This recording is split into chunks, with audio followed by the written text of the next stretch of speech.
feel like your officers, how do they feel about going into the community? Do they feel safe? Like, how do they feel? I would speak, I think, for the majority of my deputies feel safe. They feel like the community generally supports them. I know there's some trepidation because there was so much media and such a difference in the way officers lost their life in 2016 than in previous years. We always thought the threat would be directly in front of us and we could react to it. Well, now there's these ambush threats, which are disquieting to an officer's general feeling of safety in the community because it's a new type of threat, a threat that we haven't dealt with before. But I think the deputies generally feel supported by the public, and I think it's generally a positive feeling.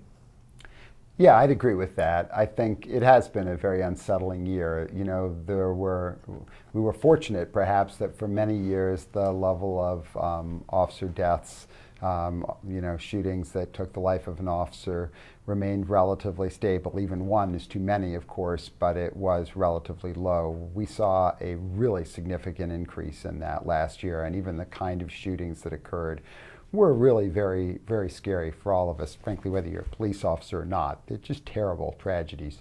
But that said, I think our cops around here do appreciate that the community supports them.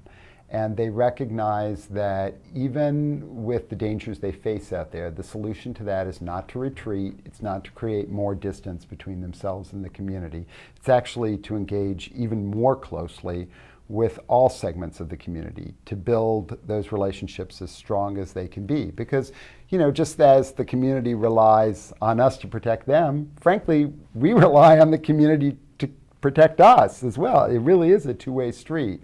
And I think this is an unusual community for a city its size to have the kind of really overwhelmingly positive relationships that exist between residents and police officers. That's great to hear. For when your deputies or officers hear that their coworkers or cops across the country, get shot. I know you kind of talked about the mentality, and how that affects them. But for people to understand kind of, what an officer and deputy goes through, can you guys, talk a little bit about, how that affects their mentality? Well, it's a gigantic fraternal organization. What happens to one of us happens to all of us vicariously. So I think there is a sense of sadness. And unfortunately, as statistics go, getting shot and killed, it always make the news. But officers are hit by cars.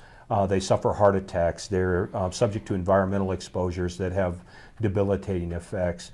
Most recently, an officer was trying to save a drowning person in Nashville and drowned. In the process, it was a suicidal person that waded into a river. Officer went in to save the person and drowned in the process. So we don't always hear about these other things. And so the drama of the shootouts and all that will always make the news. But last year, 135 officers lost their life in the line of duty. And on average, they were about 40 years old and left behind 2 children. So I mean, it's a community tragedy when an officer loses their life in the line of duty, and because they have offered up their life to protect their fellow citizen. That's why we do the job. We take an oath to put our life in jeopardy to protect someone else. So when this happens to one of us, it happens to all of us, especially when we hear that an officer is shot in our community, as Chief Magnus had a couple of his officers shot on the south side. Around the first of the year. I mean, I grieve for those folks. We had an officer that was simply trying to arrest a DUI offender and was kicked in the eye and lost his eye. I mean, something as simple as that is life-changing. Now, it made the news for a day, but for the rest of every day of that sergeant's life, their life will be different than it was the moment before that occurred. And I think the public doesn't realize the life-altering events that occur during the course. I've been doing this for 30 years. There have been a lot of life-altering events in my past that will stay with me forever and ever, and that's just part of the job.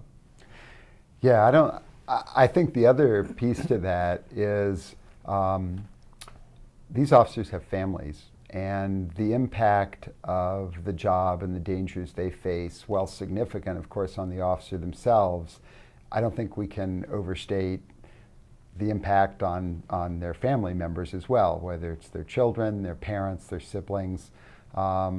This is not just a sense of sometimes trepidation and anxiety that is just experienced by this small network of police officers. It's felt much more broadly by their friends and family, and really, I think, a big segment of the community as well.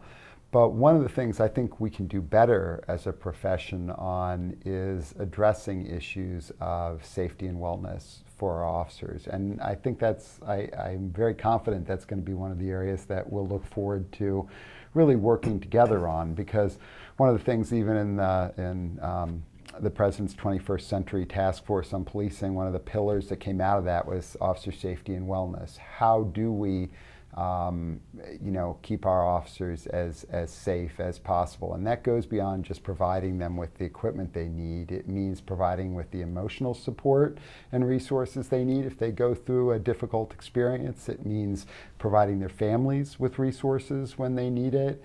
It means, making sure that they're physically fit, that we're dealing with both mental and physical health concerns that they may have. These are all things that don't just happen. They have to be planned for. They involve training, they involve cost in some cases, and they really should involve cooperation, because here's where it shouldn't be a big difference whether you're a sheriff's deputy or a Tucson Police Department or a Marana police officer. We should be able to share some of those training and resources and best practices so we really can help our officers be as safe and well as possible to meet some of these challenges. And I believe that PTSD is significantly underreported in law enforcement officers. We don't talk about it enough. We don't take preventative steps to take care of the mental health of our officers as well as we should. It should be okay to talk about these things. I know in my personal past, for the first 10 years of my children's life, they never had Christmas. They had special Christmas, which was whatever day my day off was. They had special birthday, which was whatever day off I had. So it does impact the entire family. And it's hard when you see some of the things that law enforcement officers see on a day-to-day basis. As much as you try to leave that at the doorstep before you walk in your home, some of that does carry forward. Yeah. And my own son told me this past weekend, he goes, some days I wish I didn't know what I know. And about the way things are, that it's better not to know some things. And it's part of our profession, but we need to take a good job of taking care of ourselves.